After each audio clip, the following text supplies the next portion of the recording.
Le Sénégal et la Mauritanie réclament un mandat renforcé pour les forces onusiennes contre les djihadistes au Sahel.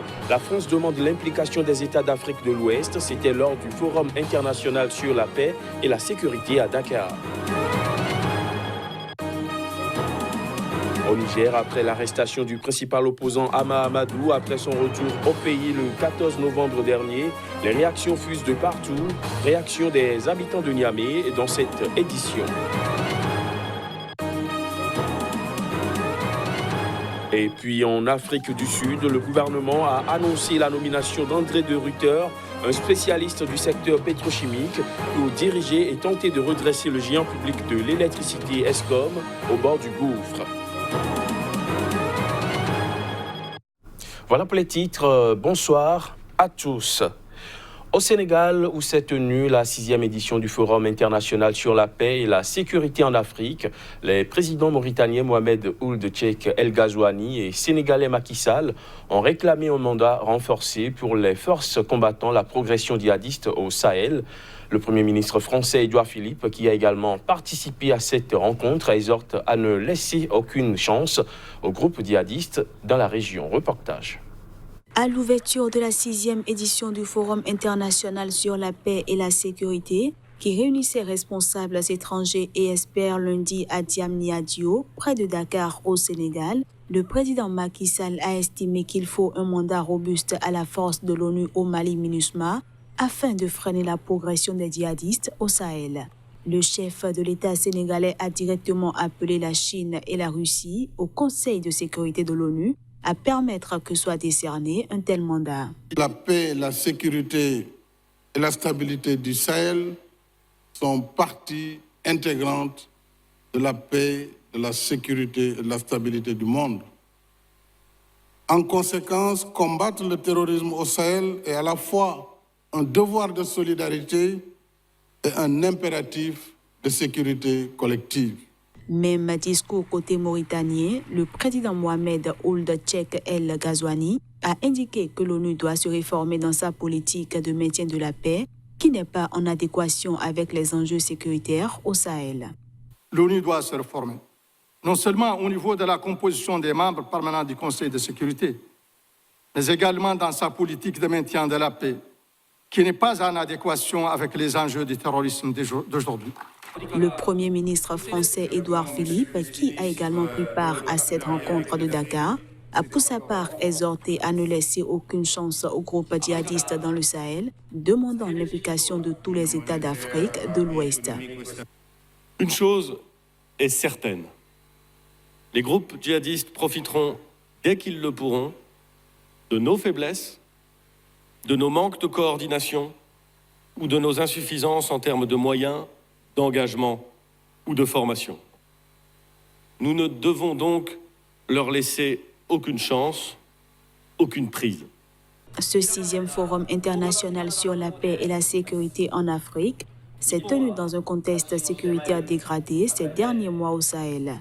Une situation qui met en doute l'efficacité des armées nationales, mais aussi des forces étrangères, parmi lesquelles l'opération anti-djihadiste française Barkhane, qui mobilise 4500 militaires. Et pendant que se tenait ce forum sur la paix et la sécurité à Dakar, une nouvelle attaque attribuée aux djihadistes a coûté la vie à 24 soldats maliens lundi dans l'est du pays.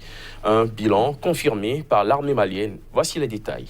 Des combats ont fait 24 morts dans les rangs de l'armée malienne et 17 dans ceux des djihadistes ce lundi, dans l'est du Mali, dans un contexte de dégradation sécuritaire continue. Les forces maliennes et nigériennes menaient une opération conjointe contre les djihadistes quand une patrouille a été attaquée à Tabankor, a dit l'armée malienne qui affirme que des prisonniers sont aux mains des forces nigériennes. Dans un précédent communiqué, l'armée malienne avait indiqué avoir reçu le soutien de la force française anti-djihadiste Barkhane dans la contre-offensive contre les djihadistes. L'attaque de ce lundi constitue un coup dur de plus pour l'armée malienne. Elle intervient après la mort d'une centaine de soldats dans 2 attaques djihadistes en un mois cet automne dans les mêmes confins du Mali, du Niger et du Burkina Faso. C'est aussi une illustration supplémentaire de la dégradation continue de la sécurité qui alarme la communauté internationale dans cette région et plus largement au Sahel. Ce même lundi, les présidents mauritaniens et sénégalais ont réclamé de concert lors du Forum international consacré à la sécurité près de Dakar un mandat renforcé pour les forces combattant au Sahel. Depuis leur apparition dans le nord du Mali en 2012, les violences djihadistes se sont propagées vers le centre du pays et au Burkina Faso, sans oublier le Niger voisin, malgré la présence des forces françaises, régionales ou de l'ONU. Il faut dire que sur son compte Twitter, les forces armées maliennes ont déploré la mort de ces 24 soldats qui ont été victimes hier lundi de l'attaque attribuée aux djihadistes dans l'est du Mali. Dans son tweet, l'armée malienne a confirmé le bilan de 24 de ces soldats tués et 17 hommes tués dans les combats du côté des djihadistes. Une centaine de suspects ont été également capturés selon l'armée malienne. Au moins 8 soldats burundais ont été tués lors d'une attaque dans la nuit de samedi à dimanche d'une position avancée de l'armée près de la frontière avec le Rwanda. Des dizaines de soldats sont depuis portés disparus. L'information a filtré ce mardi de sources militaires. L'attaque n'a pas été revendiquée et l'identité des assaillants, un groupe armé très bien équipé, selon les autorités burundaises, reste indéterminée. Les premiers soldats qui sont arrivés sur place dimanche ont retrouvé 8 corps de soldats tués, dont celui du commandant de la compagnie, a annoncé ce mardi un haut gradé de l'armée sous couvert d'anonymat. 15 rescapés, dont des blessés, ont également été retrouvés par la suite. Mais le reste de la compagnie est porté disparu jusqu'ici, a ajouté la même source. Cette compagnie, composée d'environ 90 soldats, occupait un poste avancé sur une colline dans la commune de Mabaï, à une centaine de kilomètres au nord de Bujumbura. Nos soldats ont été surpris par des assaillants équipés de gilets pare-balles et de lunettes de vision nocturne qui ont totalement anéanti cette position. Ces informations ont été confirmées par 2 autres sources militaires ayant également requis l'anonymat. Pour rappel, le Burundi est en crise depuis que le président Pierre Nkurunziza a annoncé en avril 2015 sa candidature à un 3e mandat controversé. Il avait été réélu en juillet de la même année. Lundi, le gouvernement avait confirmé cette attaque, faisant l'objet d'innombrables rumeurs sur les réseaux sociaux, mais sans donner de bilan. La position attaquée est située à moins de 10 km de la frontière avec le Rwanda au nord, en pleine forêt primaire. Depuis le début de la crise au Burundi, Bujumbura accuse le Rwanda de soutenir des groupes rebelles burundais, ce que Kigali nie. Les relations entre les deux pays sont très tendues et des incidents ont souvent été signalés à leurs frontières. En Libye, ce sont au moins 7 civils, dont 5 travailleurs étrangers qui ont été tués ce lundi. C'était lors d'un raid aérien perpétré contre une usine en banlieue sud de Tripoli. Des précisions à travers cet élément. Des Libyens et 5 travailleurs étrangers du Bangladesh, d'Égypte et du Niger ont péri dans une usine fabriquant des biscuits. La dite usine a été frappée par un raid dans la région de Wadi Rabi. 30 autres travailleurs étrangers ont été blessés dans ce raid. Les forces loyales au gouvernement d'union nationale ont accusé sur leur page Facebook des drones émirats d'avoir mené la frappe en soutien au maréchal Haftar. La banlieue sud de Tripoli est le théâtre de violents combats depuis le début en avril de l'offensive du maréchal Khalifa Haftar pour s'emparer de la capitale libyenne, siège du gouvernement d'union nationale reconnu par l'ONU. Depuis la chute du régime de Muammar Kadhafi en 2011, la Libye est déchirée par des conflits fratricides, mais certaines puissances étrangères sont accusées de mener une guerre par procuration depuis l'offensive lancée par le maréchal Haftar. Si les Émirats, l'Égypte et l'Arabie saoudite sont accusés de soutenir le maréchal Haftar, le Qatar et la Turquie appuient quant à eux le gouvernement d'union nationale. Ces combats ont déjà fait plus de 1000 morts et 120 000 déplacés depuis avril, selon l'Organisation des Nations Unies. Des habitants de Niamey réagissent après l'arrestation du principal opposant nigérien Hama Amadou à son retour au pays le 14 novembre dernier. Le possible candidat à la présidentielle de 2020 s'est rendu lui-même au tribunal afin d'être incarcéré pour purger les 8 mois restants de sa peine d'1 an de prison pour trafic de bébés. Le fait qu'il soit affilingué ne doit pas causer beaucoup de bruit puisqu'il est parti pour répondre à la justice. Et nul n'est au-dessus de la loi. Il reconnaît qu'il a été condamné par la justice nigérienne, raison pour laquelle il s'était rendu. C'était prévisible compte tenu des échos que nous avons reçus. Il semble que c'est sur cette base-là qu'il a accepté de rentrer. Vous savez que lui-même il a dit qu'il n'est pas téméraire. Il ne vient pas se jeter dans la gueule du loup. Donc ça fait partie des éléments de négociation. Il va sûrement rester quelque temps en prison, le temps peut-être que le président de la République lui accorde une grâce présidentielle.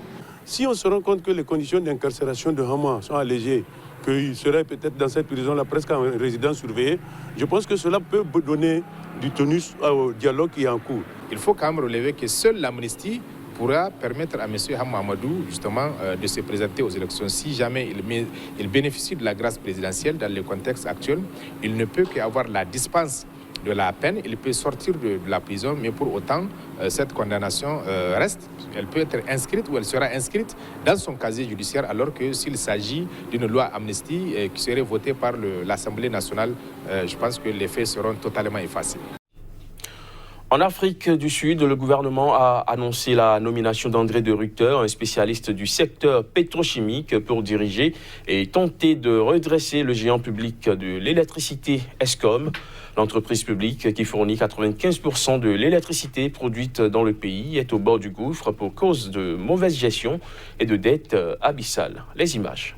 C'est un spécialiste du secteur pétrochimique que le gouvernement sud-africain a choisi depuis ce lundi pour diriger et tenter de redresser le géant public de l'électricité Eskom au bord du gouffre pour cause de mauvaise gestion et de dettes abyssales. André de Ruyter, qui était le PDG de la plus grande entreprise africaine d'emballage, Nampak, depuis 2014, a également été cadre supérieur du groupe pétrolier et chimique Sasol pendant 20 ans.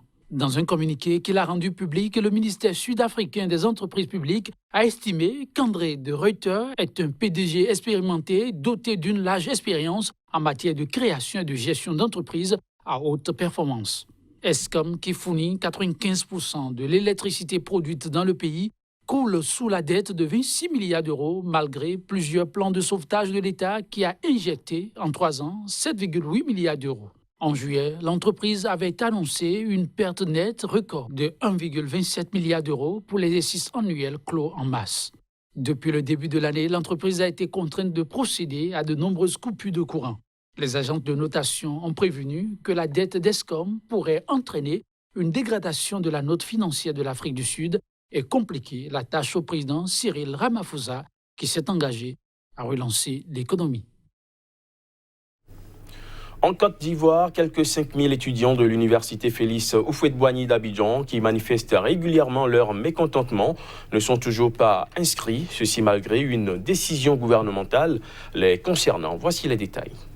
Depuis début septembre, les étudiants de l'université Houphouët-Boigny d'Abidjan réclament la réouverture de l'inscription pour pouvoir passer en année supérieure.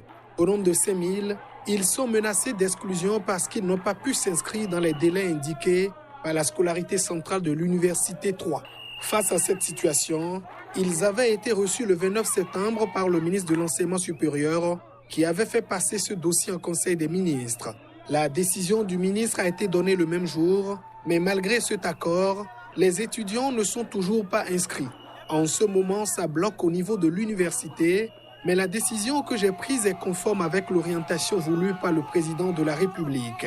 C'est à l'université de se soumettre aux décisions du ministère, a affirmé le ministre ivoirien de l'Enseignement supérieur, Albert Touakeus Mabri. Les étudiants non inscrits à l'université l'an dernier et qui ont tout de même suivi des cours et passé leurs examens peuvent passer en année supérieure, a-t-il souligné. L'an passé, près de 5000 étudiants n'avaient pas pu s'inscrire à la faculté en raison de problèmes administratifs ou financiers. Mais certains ont tout de même pu suivre le cursus. Du côté de l'université Houphouët-Boigny, On dit ne pas être au courant de cette décision et on se refuse à tout autre commentaire. Le déroulement des études est gravement perturbé depuis des années dans cette université en raison de nombreuses grèves, tant des professeurs que des étudiants. Les inscriptions académiques peuvent intervenir longtemps après le début des cours, voire après les examens, ce qui explique que les étudiants de certaines filières ne s'inscrivent qu'en 2019 pour l'année universitaire 2017-2018, ont expliqué certains étudiants. Fin de ce JT, merci de l'avoir suivi.